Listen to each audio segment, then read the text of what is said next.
Welcome everyone to the University Interdisciplinary Colloquium for the 18th of February. Thanks again very much for joining us today. Because this is a series hosted by Michigan State University's Center for Interdisciplinarity, I will begin with the Msu Land Acknowledgement.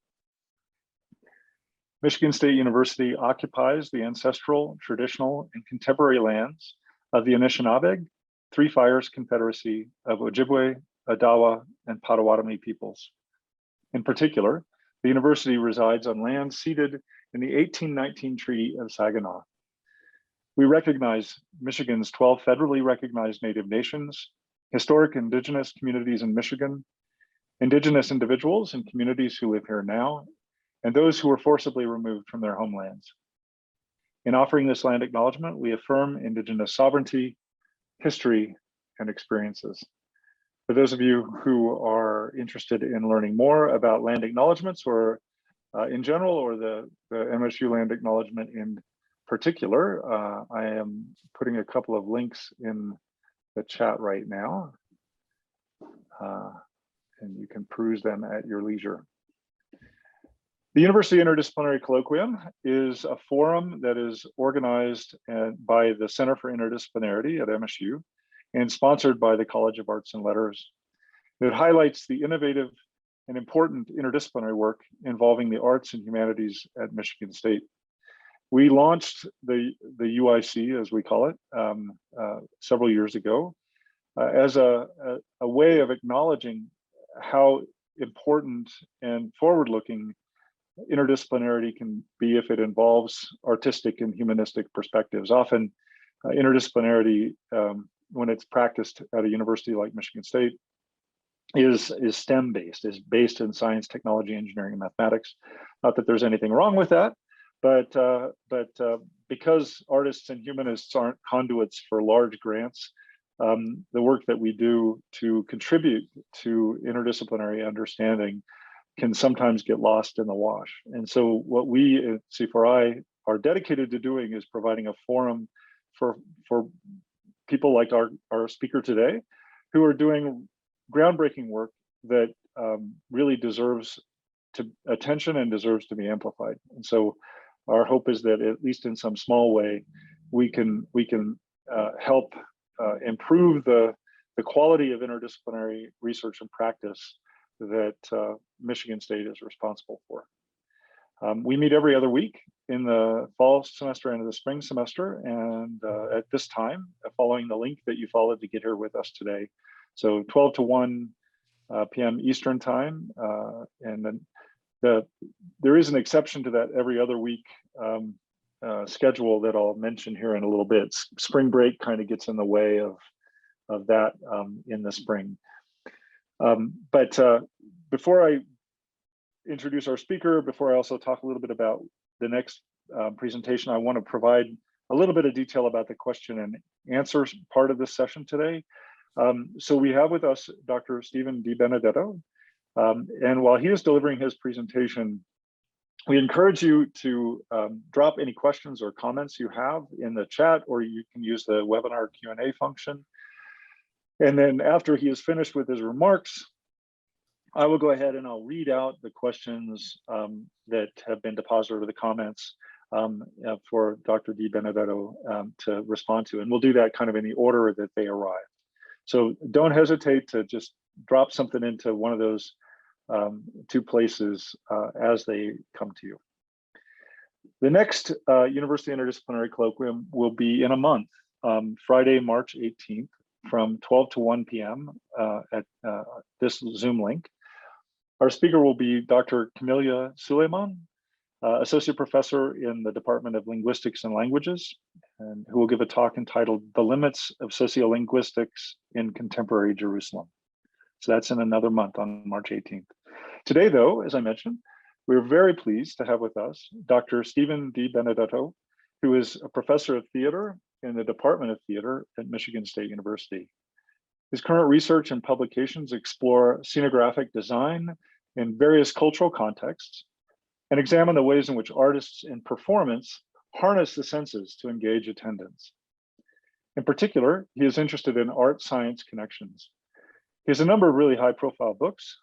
These include The Provocation of the Senses in Contemporary Theater, a Routledge publication from 2010, An Introduction to Theater Design, also Routledge from 2012, the Routledge Companion to Designers Shakespeare from 2016, co-edited with John Russell Brown, and the Cambridge Companion to American Theater since 1945, which is a title published in 2021 and co-edited with Julia Listengarden.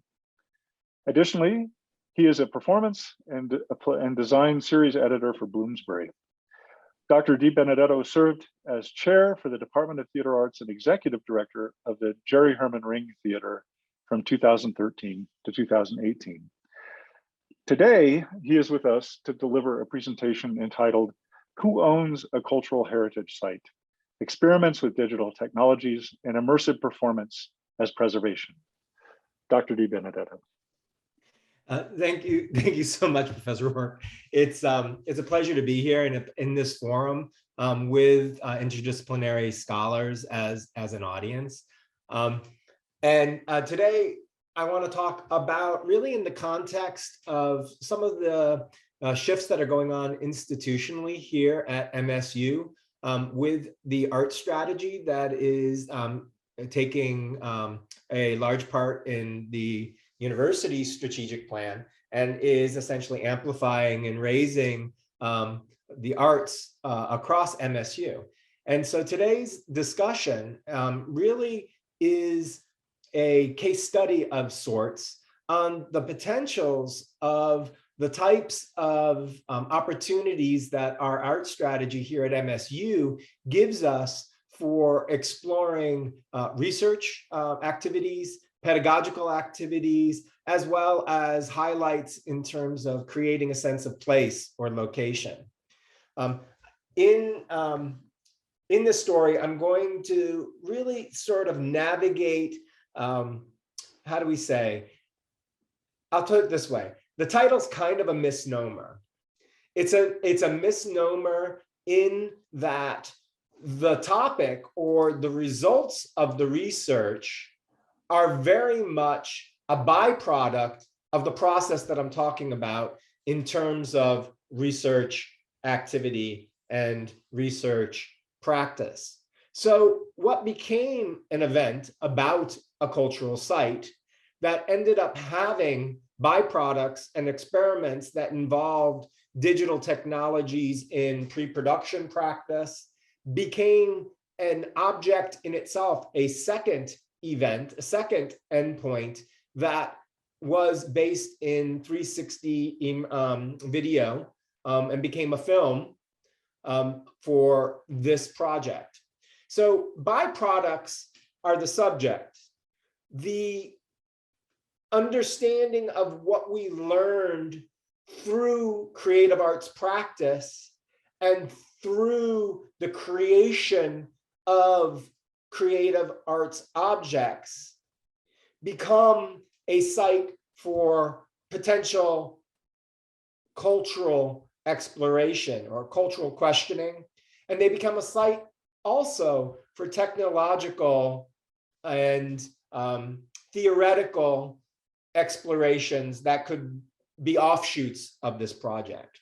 So this is a long and winding road that I'm going to talk to you today. And the goal is really to take you through the discovery of our methodologies where we were taking advantage of opportunities, discovering what local assets we had to build an event. So where we start? Well, this event that became Estate, which is a 4-day performance that took place at a historical site in South Miami called the Deering Estate, really began as a small discussion outside of a palace in Sweden on a rainy afternoon one summer at an International Federation of Theater Research conference between a scenographer, my co-collaborator, he's a co-editor with Bloomsbury, and we both work on Xenographic Theory. And Xenographic Theory has been emerging in the last 20 years as a mode of understanding or approaching performance practice rooted in design, in theatrical design, but applied to many types of events and engagements. Scott's approach is from the perspective of a lighting designer, a performance maker, and a scenographer himself, creating art objects, interactive light displays where audience members interact with sensors which create light and creating public art.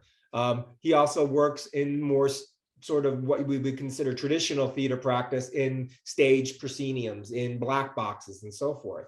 And my perspective really came from the notion of scene design or the visual world as a mode of understanding the senses in performance, how a performance event, how the totality of that exchange becomes a way for us as attendants, as human beings, to experience and be triggered by the frames of artwork.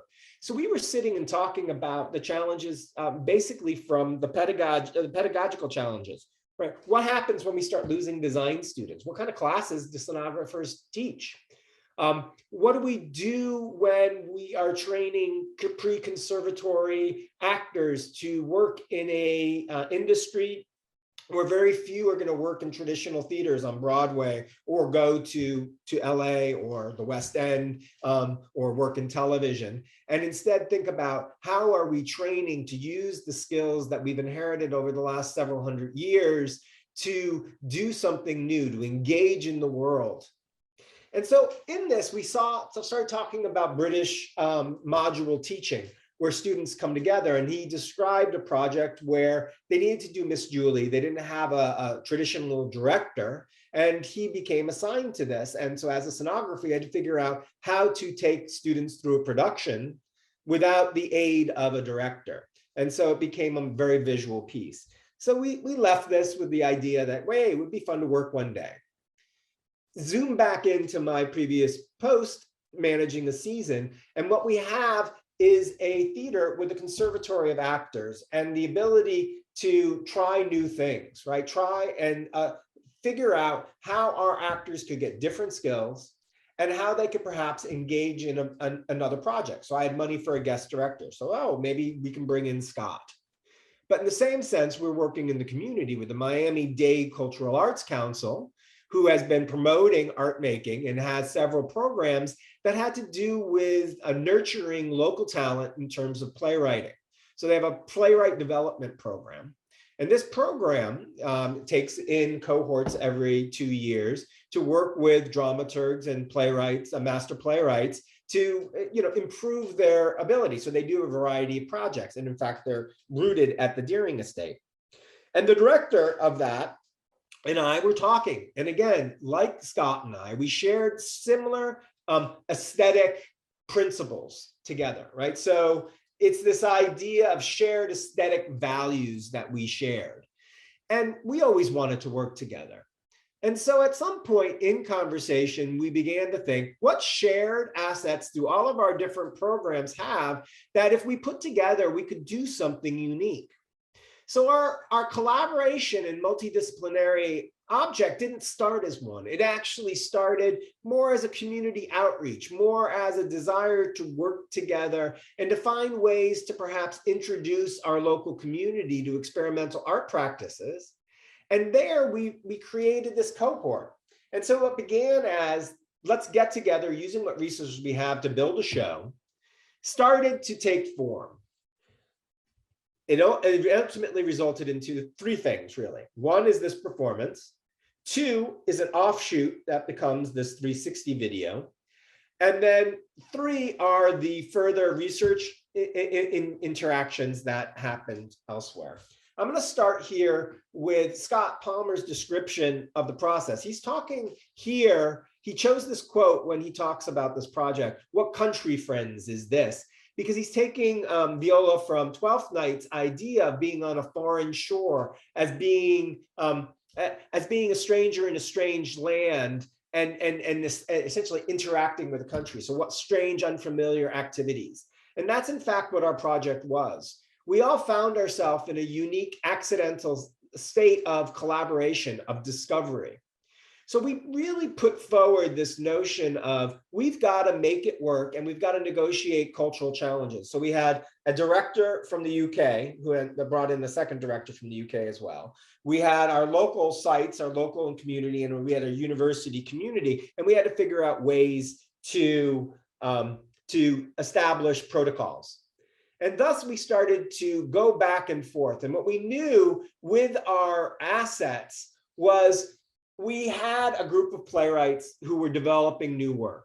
We had a location, and this got the estate very, very interested in what we were doing because it enabled us to see this idea that this site could bring in more people. So we had this, and we started the process this way. So what the Deering estate is an estate.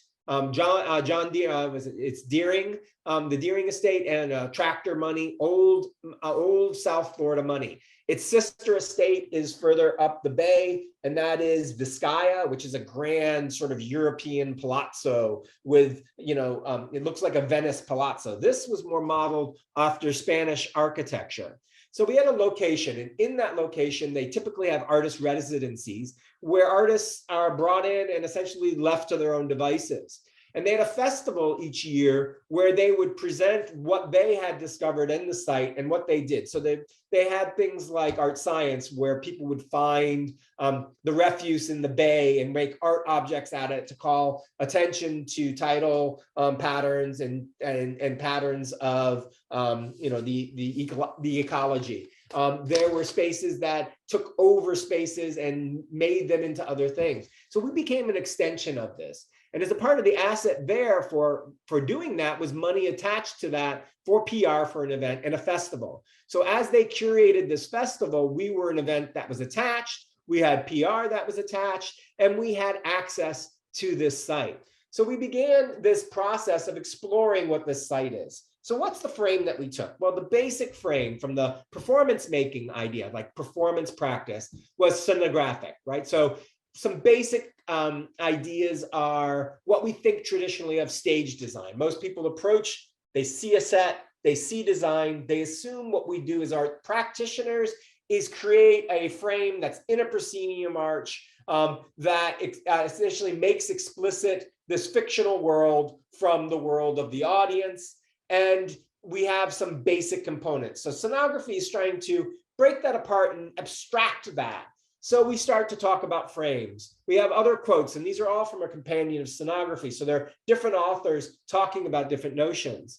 So we have breaking it down into an experience, the observer and the thing observed in time and space. So the performance needs to take place somewhere, right? And it's the space. And that's the scenography, the space in which the spectators and the art objects exist. And there's also this no separation of these elements, because everything we experience in those spaces becomes a part of our experience of the theatrical or performative experience. So that's a shared common experience that we all do. We also had a shared value of play, right? I'm taking this from Play Matters. This is more of a play theory analysis that comes from the comparative lit standpoint. But play, Sicart is really challenging Ludus, the 1950s book on play, which really takes it from an anthropological, historical, colonialist viewpoint of what play is, right? It's really establishing bounds. And it's trying to, in some contemporary play theory, bridge the bounds between our anthropological knowledge, between our psychological and physical knowledge, and towards a notion of creativity, right? So play matters. Artificially created objects or situations can signal play. So this is where the scenography comes in. Play happens in a context designed to that activity. So for example, what we're trying to say is if we go into an environment that is constructed and we are creating the rules of play, that rule of play will get us engaged as human beings moving through that as attendants to this site. And that's another thing that are essentially the originators of these performance projects shared. We also shared a notion that we get caught up in the play. So we start to see these things as biological beings. So we know we're playing, we're getting caught up in these playings, and it doesn't matter whether we're playing Dungeons and Dragons or we're playing soccer, that when we get caught up in these things, we are really in the midst of an emotional, physical response to the world around us. So that becomes what informs us about all the stimuli, about which we are focusing on, right? So what captures? We get caught up, and then the object, the surroundings guide us or focus us through that. So this leads us to an expanded notion of play, so that any human activity and the sites of human activity can become performance through the application of a scenography, the process of transforming a landscape into a meaningful environment that guides performers, spectators alike through a visual and spatial field imbued with meaning. This is what we set to the writers. You have a place, explore it, dig it out, and we're going to create a performance that takes on its meaning, right? So the development of the script was not predetermined. It was going to be on the basis of the writing that in real time that these four authors engaged in based on their responses to the site. Scott Palmer, when he chose a state, started to try to narrow down this focus for the writers because we had a few sort of obstacles to overcome. We had him coming in at a particular date. We had a cast that we had to come together for, and then we had to start rehearsing this. So he set sort of some parameters, and it came down to dictionary definitions of condition of life, social standing rank, social political classes, the landed interest in one's landed property, possessions, and essentially the assets and liabilities left by a person at death or of our actions on a site. And so that became that process. So we began to engage, and we engaged in this in two different processes. One from a production standpoint, the really physical. What can we do in that space, right? The curator is telling us what we can use, what we can't use. And then we have the archival aspects of that space, what they have on site and what's available within that site to exploit. And then on the other side, we have the writer's interest as they engage in it. So we have to put on a show, but they also have to create a show. So what is intrinsic in the estate, and this is where the surprises start to come, was that this land, if you start looking at it as a piece of land, does not exist just because of these buildings, because of the Richmond Stone Cottage, or because of the use of this famous landed gentry family of South Miami. But in fact, this was land inhabited and occupied and used in various ways over time. So this has a rich archaeological record going back in time. This also has the settlements by the Tequesta Indians and the Tequesta tribes and the Seminole tribes. So there's a legacy also of land use and ownership on the spots. There's a burial mound, in fact, on the land off in some of the not accessible land. There's also a plantation where essentially a small shanty slave town village that's there. So there's the legacy of the workers and enslavement as well on this site, as much as the owners and the descendants of those owners who have been occupying this state over the time, right? And then there's all sorts of European culture being dragged in and dumped into the South Florida swamps. So there's multiple layers that the writers began to be engaged in. And in particular, one of the writers, Steph Anson, is part of a family that dates back and is related to the Deering family. So there was a personal legacy and connection to the site, which began to become interrogated and sort of questioned about where it comes from. This coincided, we'll see, as a part of a theme that she was taking up with Indigenous culture, which is stemming from some of her other artistic practice where she's embedded in Brazil with various groups doing work. So some of these things start to get fleshed out as a result of these writers' response to these sites. From a production standpoint, we very much looked and analyzed the site and like what we could use. How can we use this site based on the limitations? So we essentially mapped all of this. And what became important at this point was, how does this get communicated to a designer, director, designer, auteur who lives in the UK? We began, and this is the part I was in control of, was to decide to do a physical model. So I had seen a conference paper on what is it? Essentially, it was a museum whose collection was made accessible through a Matterport, the real estate software that you go and wander and look in a 360 degree. So suddenly the question from my perspective is, can we use that type of modeling to create a production practice to do all of our pre-production before we have our director and designer in residence for that 3 months? And so right now I'm going to switch my share here to the model to show you a little bit about it. And this model is what we came up to. It became a far more complex thing to do than I thought, because I naively walked into this event. And what it became, that process itself was part of the research process, which triggered the secondary research. So what I essentially did was try to figure out a way that we could use the 360, sorry for the dizziness here, but the 360 technology to give a sense of sight to those in production who were not going to be in that space, and to use as a resource for the writers who might not be making a daily trip down to the Deering estate. So what essentially began as a documentation of sight took on essentially the learning curve of how do you build this. So at first I was trying to use the Matterport real estate technology and going and saying, can we buy this technology and just take one snapshot and create this? And it became clear that it was cost prohibitive. It wouldn't have a long-term use for the university. So we began to find alternatives. So this is actually modeled by panoramic photography, put into a software architecture to create a model. And within this model, we also have the ability to embed archival material. So this model in itself began the state,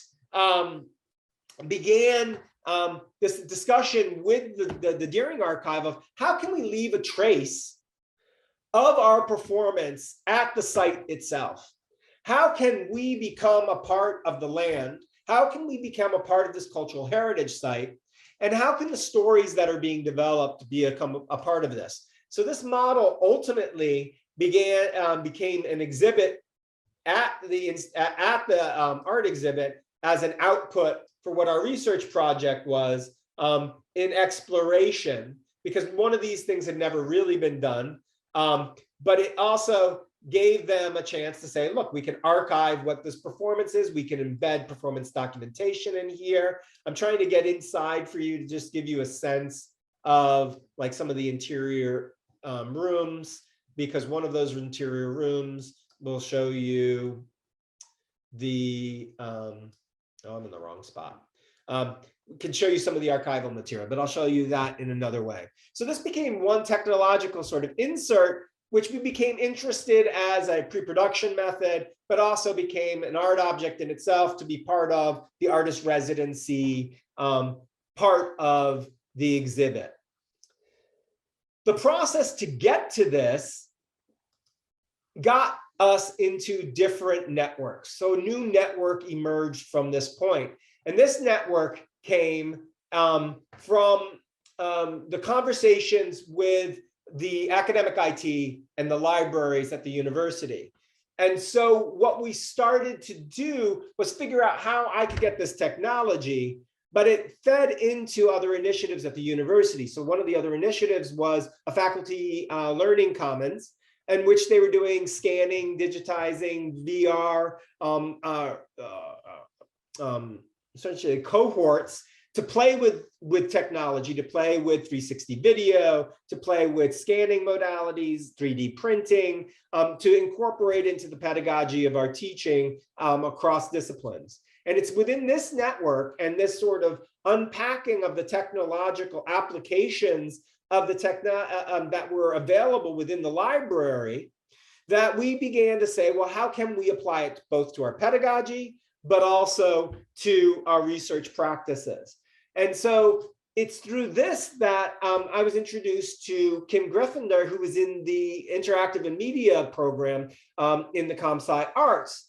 And in our conversations, we figured out that we all shared the same values about performance. And in fact, he had hit a problem in his own research on how to make 360 videos, because he found that cinematic techniques, in fact, didn't really suit the production practices and didn't suit the mode of interactive videos moving from location to location, because you can't essentially draw focus for the audiences who have control to look anywhere within that virtual film.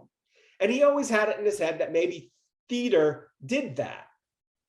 So the practices we were using to build this production, which was through alternative immersive theater practices, through improvisation, through physicalization, we knew that our basic acting pedagogy that we teach through theater games, through proxemics, understanding of space and placement, could also provide means for actors to draw focus in a filmed environment.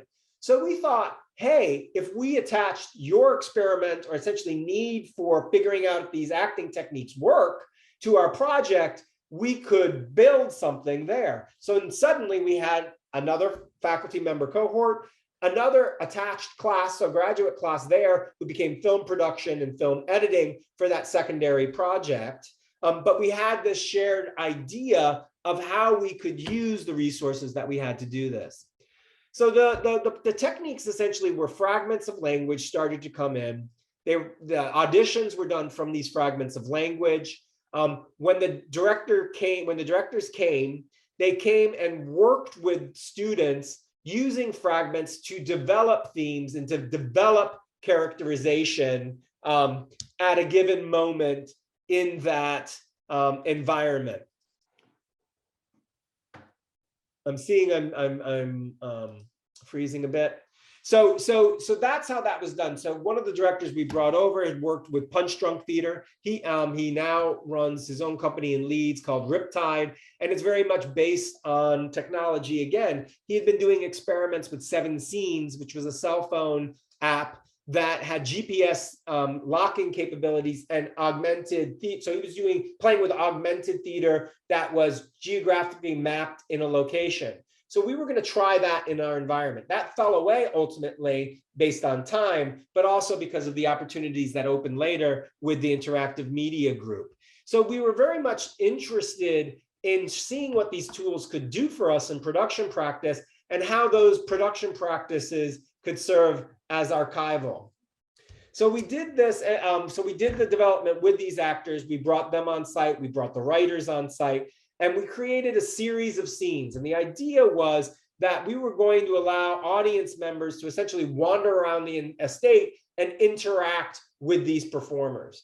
Now, these performers, that left too much time and too much lack of control. So we had to find a mechanism, even within the site-specific performance, to guide attendants through the space to make sense of the narratives that we're developing and to guide them through that massive 44-acre site in a comprehensive way.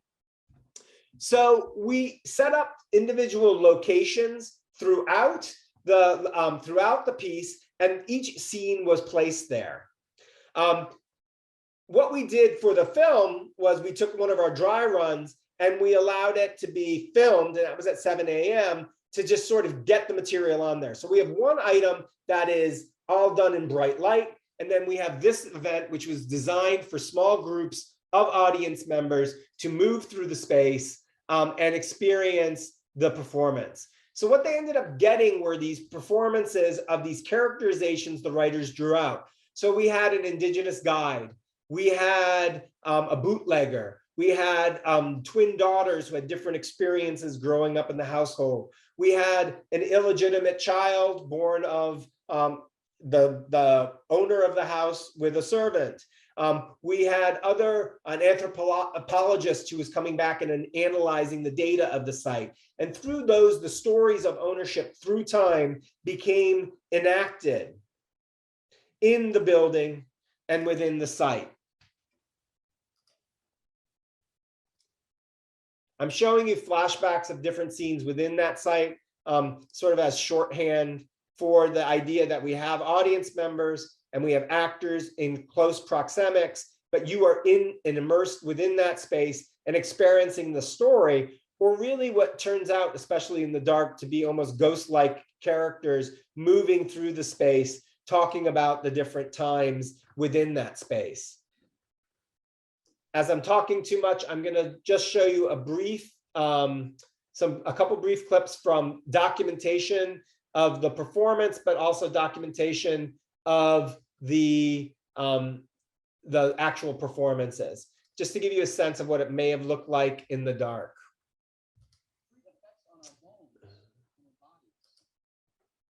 The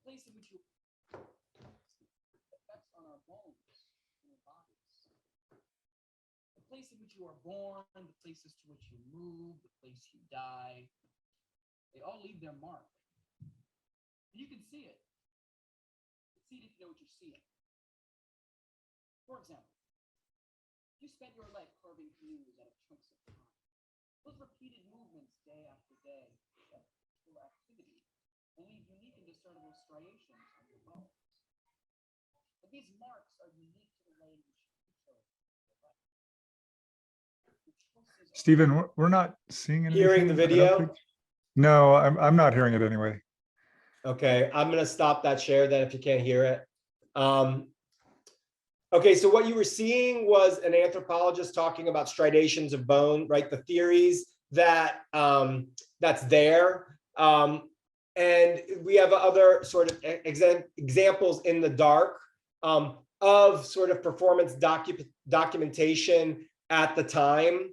And so it's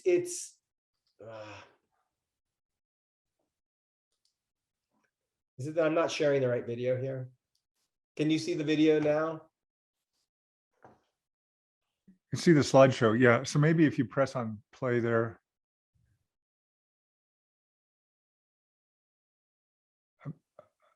This one doesn't have sound yet. Okay. Why I'm showing this right now is because you're seeing essentially the real-time documentation of essentially Zoom cameras at the time, which is that sort of imperfect version of what we see with that we see in terms of what we talk about as not great performance. It's not the show itself. And I'm going to compare this in a second to the VR experience that's there. So you can get essentially in an archival flavor the stories of these characters and what the event may have looked like as an archive embedded, the ghosts that are there. But this doesn't work in terms of performance. It works only in terms of an archival sort of footage to give you a sense of what design and experience may have been like. If we look at the QR, what becomes the idea of the video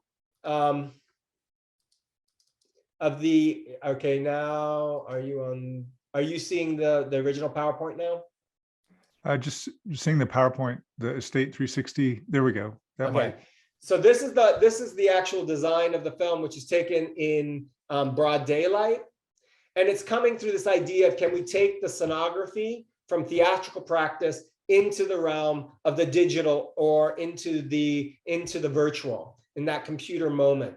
And so we have a series of theoreticians or theory folks who are essentially talking about the use of performance in the virtual as spaces. And we have a number of sort of traditional theater makers talking about the use of space and time, and they're coming together. In the last 2 years have shown us that we're in these virtual spaces all the time, and that space and behavior can be designed and experienced. So we began playing with those notions of expanded theography, theater making outside of the building within this virtual world of the 360 video. Now you can actually download this and your cell phone and go through the 360 film itself.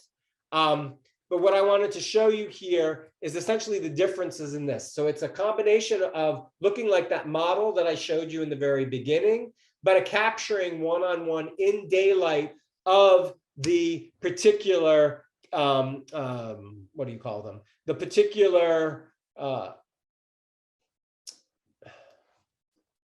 performances of the events. So I'm going to show you one of these, and then I'm going to make conclusions and stop here.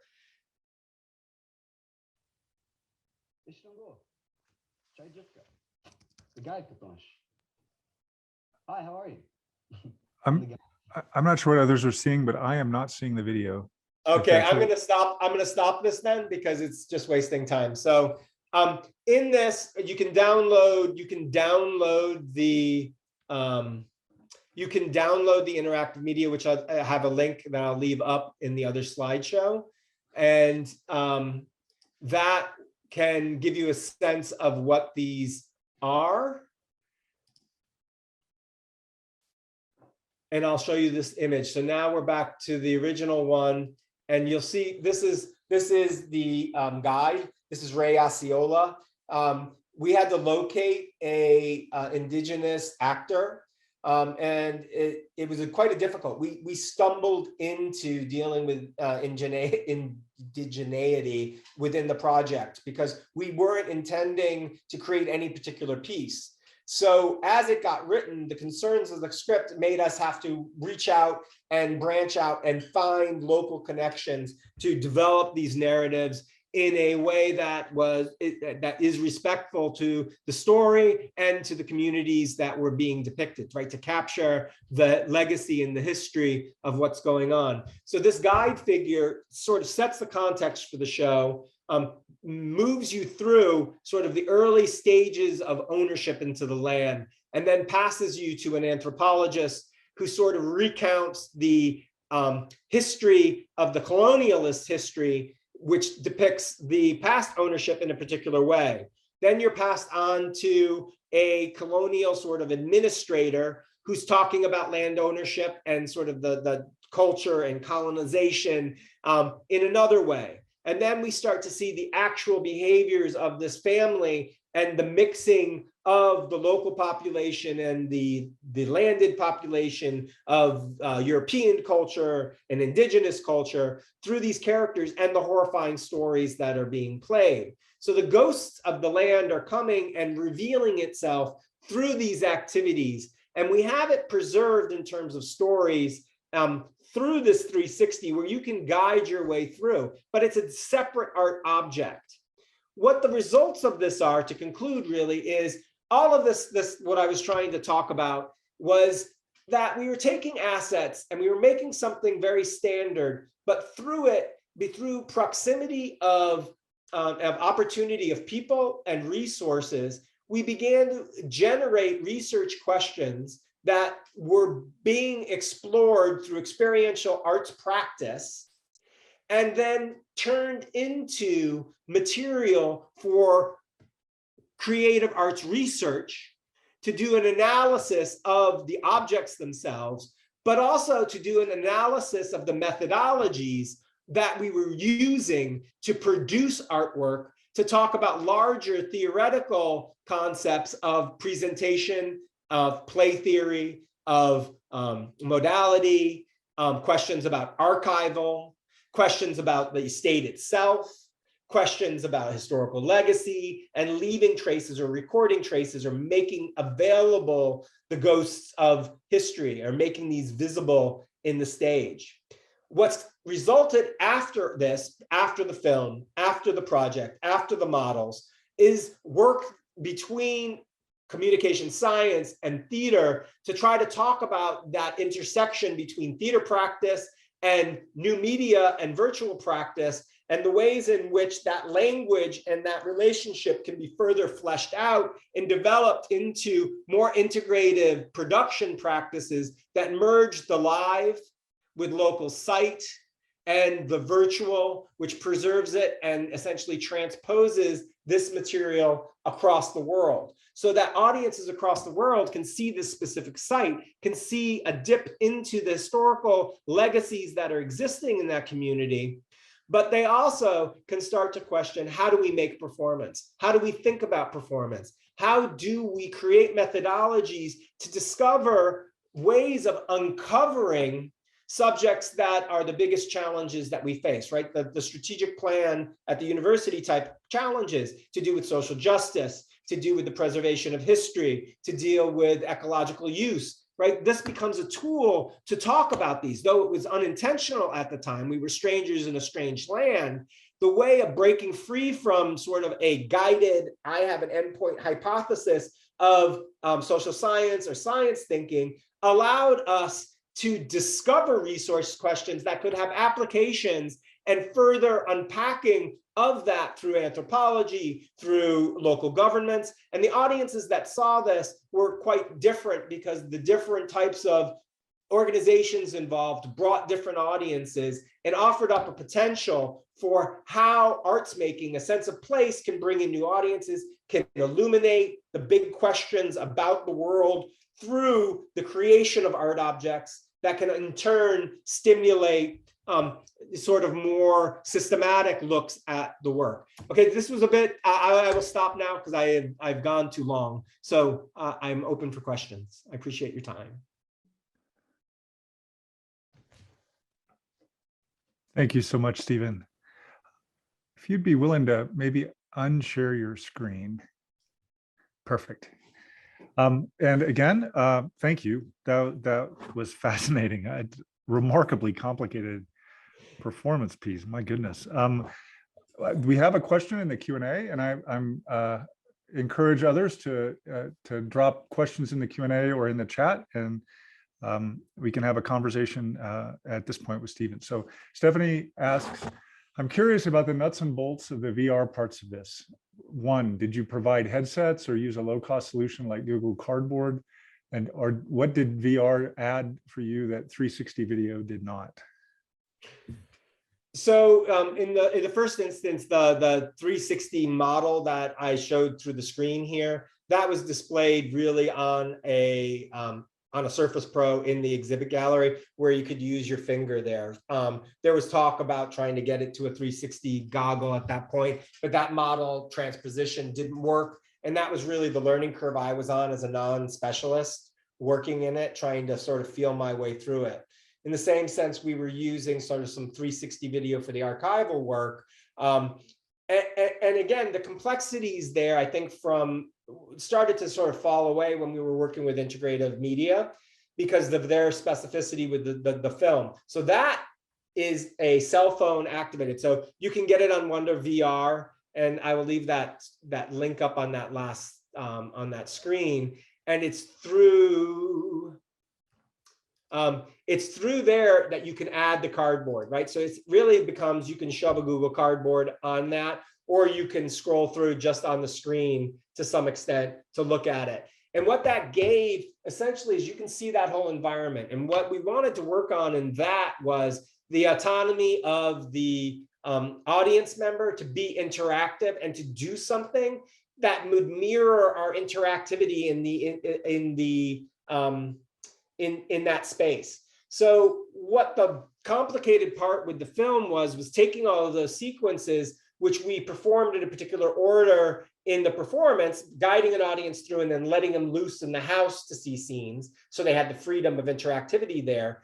But the film itself had to be scaffolded, right? So there are set paths through that film that had to be decided, and we had to make different choices to do that. So the Google Chrome, the cardboard itself was that democratic process to try to mimic the sort of, you can move through the space to give you that interactivity. And the actors in there were that focus to try to keep your attention on the activity so you paid attention to what's going on.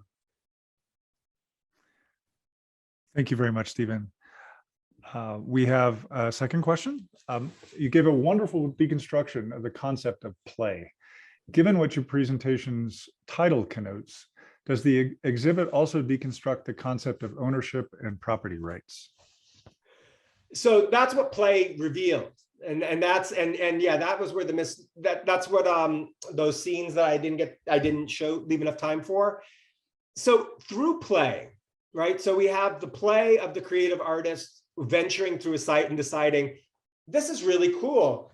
The Deering estate has a hidden wine cellar behind a bookcase that was from bootlegging times and was hidden for 20 years and rediscovered and reopened. Oh, this would be really cool to have. Suddenly there's a bootlegger, suddenly there's a history that gets played into it. Same sense, the stories that came out of the writer's playfulness with the material and essentially the teasing out of material. This is a wedding site. You can rent the Deering and have your wedding there. So we suddenly have a playwright going, hey, here's a bride. What's her experience? What have all the brides through history had an experience here? Oh, what's a woman in this site owned by the Deering, by the father, passed on to the son, passed on to next generations? So they were really interrogating essentially that ownership of that land and the ownership of the stories that were there, the erased stories, the stories of the guide per se. How do you recover that story where that ownership, the Seminole tribe never gave up, right? So this is still a sovereign nation that exists in the middle of South Florida, whose lands this was, who are there, and where is that ownership? The same sense, where is the ownership of those who worked on that land? In the same sense, where is the ownership of this piece, right? We have the writers who created the piece, we have the actors who devised the piece, because it was in an educational setting. That makes it a little different in terms of commodification, right? We had to have signed releases that they would allow this to be shared. And so it's on a free platform. The 360 video is really owned by Interactive Media at the University of Miami.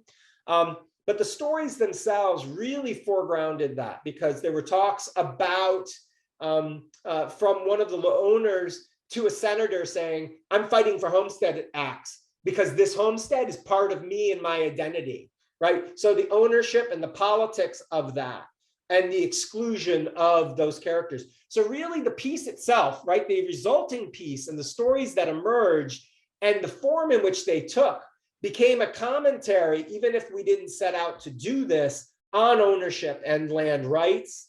And it posed those humanistic questions.